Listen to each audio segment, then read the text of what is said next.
Hello and welcome to November 2nd's episode of UMass Sports Weekly, your number one source for UMass sports. I'm your host, Chris Corso. Tonight we wrap up coverage of a couple of fall sports regular seasons and look at some of the team's chances in the playoff race. But first, we are going to start off with some coverage of UMass hockey. We'll be right back. This is UMass Sports Weekly.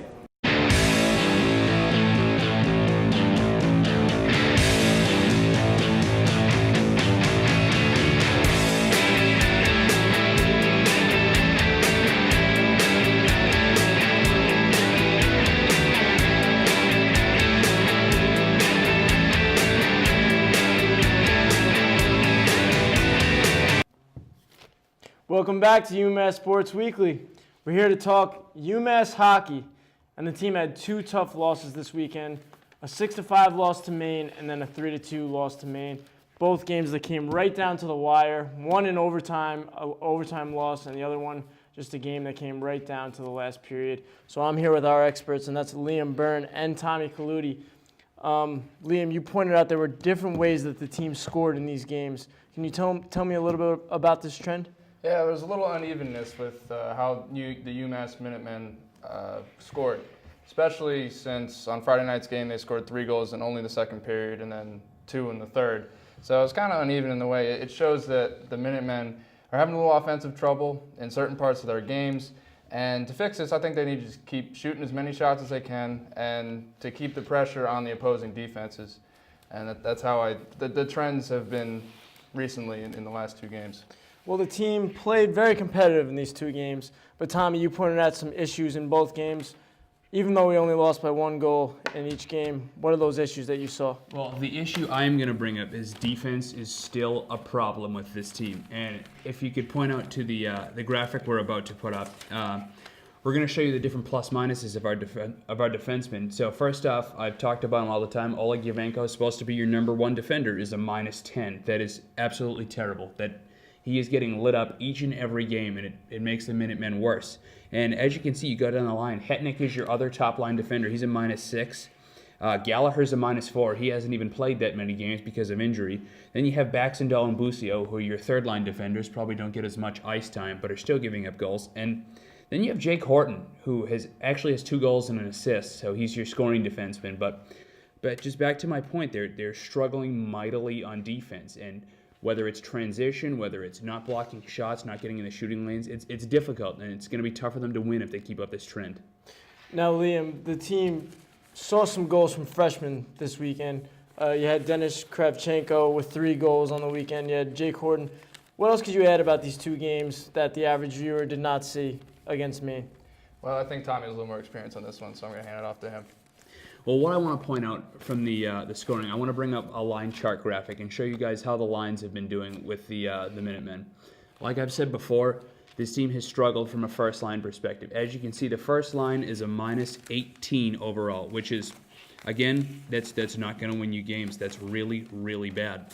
Then you have your second line. You have 11 points, 2 goals. Sorry. You have six goals, 11 assists, and you're an even.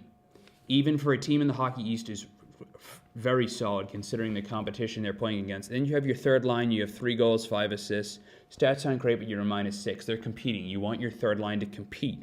And again, I think this is something where the first line has trouble going up against top-line defenders that are going to be in the NHL next year. So it's going to be important for the second and third lines to step up. And again, with the whole depth issue, I think this is going to be something where they need to improve in the scoring department. Well, the defense has been an issue. Now, this week, we have a game against American International on Friday. Liam, what can you tell us about this game? Well, both teams are about the same standing. It's a non-conference game, so it should be a good win for the Minutemen if they do pull it off. They're about the same record. The Minutemen are at 2-5. International is at 2-4 with 1 tie. And expect Jacobellis and Bogosian to come out with some firepower to make some shots and to score because they're hungry for goals and it can really help the offense and the defense as well. So they need to just keep firing at the goalie and get those pucks in the net, you know? Well, Tommy, do you see the defense still being a problem going forward? You talked about the lines. You talked about the struggles. Do you see it being a problem going I forward? do see the defense struggling, but for different reasons. If you could bring up the graphic we have on goals by period, the Minutemen struggle mightily in the third period. The Minutemen struggle mightily in the third period. As you can see, they give up 15 goals in the third period, which is another thing where it's not only is it obviously a telling sign that they're not getting the job done, it's demoralizing for fans and players. You see a couple goals going in the third period, and then your morale just goes completely down. It's something where the defensemen need to start to lock down in the third and really need to give the offense a chance to do its job. UMass hasn't done that bad of a job. They average 2.7 goals a game. They haven't done that bad of a job scoring, but I think, again, when you're giving up this many goals in the third period, you can't win, and they need to improve on this. Now, Tommy, I'm going to ask you one more question. Would you blame this on the defense, or would you blame it on Henry Dill, who we talked so greatly about last week? Well, I am gonna blame the defense on this one. Okay. Good. I hope you wouldn't have. He's the real Dill. I can't yell at him. But You can't. yeah, Micheletto's switching between Masterlers and Dill. We don't know what's going on. So until that gets solved, it's the defense. The defense has to get the job done, and they're not. Okay, thank you, guys. Hopefully we see some improvement in the team's defense, and we have a pretty easy matchup against American International. We Hopefully. hope this week. Yeah. We hope for some improvement from the Minutemen hockey team. So the UMass Sports Weekly Twitter page sent out a question today asking you fans who you thought will be the breakout player this year for the Minutemen basketball team. We had a ton of feedback on this, but here are some of the answers that really caught our eyes.